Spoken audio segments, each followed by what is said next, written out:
Eiropas basketbola čempionāta spēles Rīgā klātienē apmeklēja vairāk nekā 195 tūkstoši skatītāju. Vidēji vienu spēli klātienē vēroja teju 6300 līdzjutēju.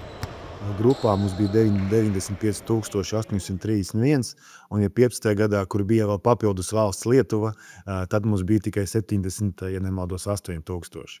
Tā kā mēs redzam, ka, man liekas, ka darbs tika izdarīts ļoti labi, jau grupas fāzē mums pa 17,000 skatītāju bija vairāk.